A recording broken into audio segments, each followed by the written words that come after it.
Lords of War, Elves vs. Lizardmen, Volume 1. Written by Martin Vaux, read by Tom Barratt. Part 5. The Dishonesty of Mirrors. Narcissus Foxglove sat high in the boughs of an ancient oak, listening out for any semblance of sound in the whispering woods. He could hear, behind him, the clattering of sounds of individuals approaching. They were trying their utmost to move silently, but the trees that normally told all were next to silent. A select few had spoken up, warning him of the aggressor's imminent arrival, but, alarmingly, they had nothing else to say. The evening previous, the forest had been all a chatter about riders in the night, about strange foes and death and theft. Today, however, they had fallen almost entirely silent.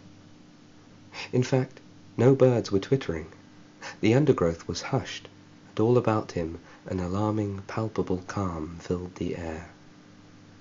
Since Narcissus had sought shelter in the whispering woods and taken up residence in the forgotten university at its heart, the trees had welcomed him like a long-lost family. They seemed to know, somehow, of his past, of his trials and tribulations, and their sympathy towards him was deeply refreshing. Life for an elf on the fringes of society was challenging at the best of times, but for Narcissus, life had been almost consistently unkind for as long as he could remember. As the would-be attackers approached him, Narcissus didn't move. His bow lay across his knees, his arrows sat idly in their quiver. One of the interlopers was swinging towards him high above. The other had looped around from the side and was looking to sneak around from his flank. "You can stop now," he said, raising his voice but not turning to look. Both figures stopped moving. "I've been listening to you both bumbling along for far too long already, and I would rather not suffer the inevitable protestations about whether you got me or I got you." From the thick foliage above him, a rather indignant reply sounded out. "You cheated. Again." "How did I cheat?" asked Narcissus. Aridia Lefreus, the young elven staff-master, dropped onto the bough in front of him. "You used the trees. They told you we were coming." "That's not cheating," said Narcissus. "That's my job." Bursting through the leaves to his right came Amara Silvershadow, the sharp end of her spear pointed at Narcissus's throat. "Just because you heard us doesn't mean that we don't win," she said, her face stern, the anger visible around her lips. "Doesn't it?" Narcissus replied, looking deep into Amara's clear white eyes. "We've brought you a message," said Aridia, interrupting. The look between Narcissus and Amara lingered, but the drow eventually relented, pulling her spear back and away. Aridia watched on, feeling heat rise in her cheeks. "What's the message?" asked Narcissus. "The Archmage needs us," said Aridia. "It's urgent." "Very well," replied Narcissus, standing. "And might I ask why he didn't ask the trees to carry the message?" Amara, who was facing away from her companions now, looking deep into the woods, answered. "He has asked the trees to stay quiet," she said. "He is worried about who might be listening." Okrom the Wise, Archmage of the Forgotten University, leant heavily on his staff and stroked his long beard. In the isolation of his study, buried deep within a tangle of roughly hewn corridors, antechambers, libraries, and dormitories, he could think truly, fully, and deeply. Normally he relished the fact, but today he almost resented it. The ancient wizard had been pacing back and forth for what felt like an eternity. In reality, it may have only been minutes, it may have been hours. Whatever the case, Okrom had partaken of enough walking and enough thinking. It was now time for action. Hobbling behind his desk, he used the end of his staff to touch a series of symbols engraved in a ring of ivory inlaid around his fireplace. As he did so, the symbols began to glow, the fireplace began to rumble, and then the lintel of the hearth emitted a long, shallow hiss. As the inglenook slid backwards in the wall, soot fell down from the chimney. He hadn't ventured down into the crypt for years. He had not had reason to. But now it seemed like the only option. Okrom ducked down, shuffling his feet forward and into the space revealed behind the fireplace. It was cool and damp, hungry for attention. "I'm getting too old for this," he said, reaching into the pocket of his long flowing robe and pulling out a smoky white crystal. He set the crystal into the head of his staff and tapped it with one of his long, dirty fingernails. The crystal began to emit a soft, pearly glow, illuminating the stairs down to the crypt. "That's better," he said, grunting as he shifted the rest of his body through the hole in the fireplace. As Ockram descended the stairs, he felt the dank, stale air of the crypt hit him with full force. He had never liked the place, even all those centuries ago when his predecessor, Malachi the Silent, had first beckoned him down there to show Ockram his pride and joy, his ancient orb of idiom. Ockram's slippered feet slowly shuffled their way down the winding staircase, the corners of each step thick with dust and rubble. Holding his staff out before him to light his way, he had to use his one free hand to hold steady himself, using the uneven walls along which his fingertips bumped and stumbled. The orbs of idiom, he thought to himself, tutting. Fanciful things. They had been given as gifts to the old Lightseer kings back when the dragons sought total dominion over the earth. Greedy creatures, such as they were, the hubris of the dragons had been punished over and over again, but these orbs, relics of a long-dead era, still functioned, and they were the pride of the 7 elf kings and queens. Ockram, for one, didn't trust them, but the royal families used them daily, communicating to one another their latest choices in hairstyle, precious gem, or fabric. "Prattling fools," said Ockram, as he reached the bottom of the stairwell entirely to himself. As the Archmage entered the dome-like crypt, the light from his staff bounced off of the mess of cloudy mirrors covering the walls and ceiling. He tried his best to ignore his own reflection. It was haggard, his bald head shiny, his once pointed ears droopy, with grotesque long lobes hanging down to his shoulders. Everywhere it seemed grey hair was sprouting, out of his face, his ears, his nostrils, everywhere but the top of his head. That, he thought, was why many wizards wore hats. In the centre of the dome-like crypt, the orb of idiom stood on a plinth, covered in an embroidered satin cloth. Ockram whipped the material away, and the orb began to glow, coming immediately to life. Yes, hello there," said Ockram, nodding to the orb. The orb beamed at him brightly. "Oh, of course. Instructions.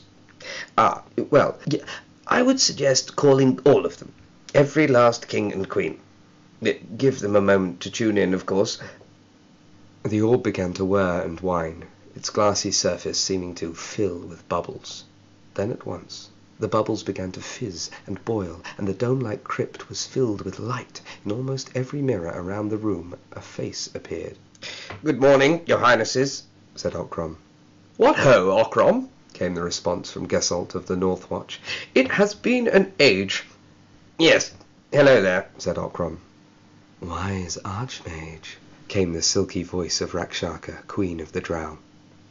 "To what do we owe this pleasure?" "Ah, my queen," said Ockram, "you look radiant this morning." One voice cut through them all. "Where is it?" said High King Calanon, his booming, sturdy timbre unmistakable. "High King," said Ockram, pulling his robe up ever so slightly, as if to curtsy half-heartedly. "There you are. Well, I suppose we're all here. Those of us who can be, of course." "Speak up," said King Lubral of Southwatch. Yes, get on with it," said King Staeus of Eastwatch. Very well, said Ockram. "As you all must be aware, your dragon egg has been stolen." "I knew it," bellowed the High King. "Thieves in our midst." "Not in our midst, your Majesty," said Queen Rakshaka. "My spies tell me that it was Lizardmen which stole the egg." A series of shocked sighs and moans erupted, and Queen Hildegard of Northwatch seemed to faint out of view. "Could it be true, Ockram?" said the High King. "Cold-bloods north of the wall?" "Indeed," replied the ancient wizard. "All signs seem to point to a band of Lizardmen raiders. They snuck north and stole the dragon egg and are now once again south of the partition." "How could this be possible?" asked King Lubral. "It is not possible," said the High King. "Not possible without traitors aiding them." "Surely, High King, none of us would dream of betraying you," said Gesselt of Northwatch. "What would we stand to gain?" Ockram did his best to wave his arms and quieten down the royals, but they were paying no attention. He therefore pulled from his pocket a different crystal, an amethyst, which he held in the palm of his hand. The ancient wizard closed his eyes and focused, just for an instant, on the stone. It began to fizz and crackle in his hands. Then, all of a sudden, a small bolt of lightning zapped out of the jewel and bounced around the room, rebounding off of the various mirrors in the crypt and eliciting high-pitched howls from the various monarchs. When the howling was done, all fell silent. "There we are," said Ockram, as the lightning crackled and died away into nothing. "Now, with a bit of luck, I might hear myself think." "What do you have to say, Ockram?" said the High King, from whom the lightning had prompted no response. "What do we do?" Ockram spun on his heel, turning to face the High King. "We venture south," said Ockram. "We send a small force, lightly armed, consisting of our fastest runners and swiftest riders." "And then?" said Lubral of Southwatch. "And then," replied Ockram, "we take the dragon egg back, using whatever force is necessary." "I will send riders," said Gesselt of Northwatch. "I will send bows," said King Steos. "I will send no one," seethed Queen Rakshaka. "If we send elves south, then the treaty with the cold-blood tribes will be broken. It would mean war." Ockram stroked his long grey beard, listening as the monarchs began to bicker and argue once more. "The treaty is already broken," he muttered. "Speak up, man," bellowed Lubral of Southwatch. "Some of us are a little hard of hearing." "I said," Ockram responded, standing tall, "that the treaty is already broken. Its terms were rendered moot long ago." "When?" asked Queen Rakshaka. "How? Who let this happen?" Ockram the Wise ignored the question, looking to each king and queen in turn. "You must each send a champion," he said. "You must each send soldiers." "I refuse," said Queen Rakshaka, all the more determined. "The drow seeks only peace." "Your people will be represented," Ockram replied. "The girl, she is with me, acting as one of the guardians of the forest." Rage grew on Queen Rakshaka's face, her clear eyes seeming to glow ethereally. "The wretched creature lives," Ockram smiled. "Amara Silvershadow not only lives, but thrives." "She must pay for her crimes," Rakshaka roared. "That girl is a murderer." Ockram chuckled in response. "To kill Amara," he continued, "would involve you raising a small army and sending it south after her, and it will fail, because she is a more fearsome warrior than even you, my queen." Rakshaka fell silent, then suddenly disappeared from the mirror in which her face had been so vividly clear only moments before. The mirror's face then became pearly and obscured, and Rakshaka the drow was gone. A short silence followed, in which Ockram waited. He stood and listened for the one voice he knew was there, the one voice he had wanted to hear but hadn't. Then it spoke. "We will send eagles," came the voice, darker than 1,000 nights, richer than gold, colder than an endless winter, yet boiling over with the rage of a long-lost species. "We will send eagles to the champions we seek. We will venture south, and we will reclaim the egg." "Yes," said Ockram, "I dare say you will." The mirror from which the ancient voice was emanating remained dark. All that was visible in the glassy blackness was a single yellow eye which seemed to bristle and boil with anger. "We will have our revenge," said the voice. "Your will be done, Kingsmount," said Ockram. The dragon's black mirror turned back to silver, its glassy surface streaked with dust and grime. The High King watched on and then spoke. "Where are the champions to assemble?" Calinon inquired. "My understanding," Ockram replied, "is that your son rides to the capital." "What?" said the High King. "On whose orders?" "On yours, I dare say," said the ancient wizard, turning to look at the other assembled kings and queens. "I suggest you all send your forces to join him at the Twilight Citadel before they ride south for the partition. All must be ready to leave by this time tomorrow." The elven royals assented, nodding their heads or uttering solemn words of agreement. As the mirrors turned, one after another, back to their natural state, only one figure remained lit up, radiant and fearsome. "There is a traitor in our midst, Ocrom," said the High King. "One of these prattling fools seeks to seize my kingdom from me." "A traitor!" muttered Ocrom, putting a hand into the pocket of his robes and fondling the many precious gems within. "Well, well, well."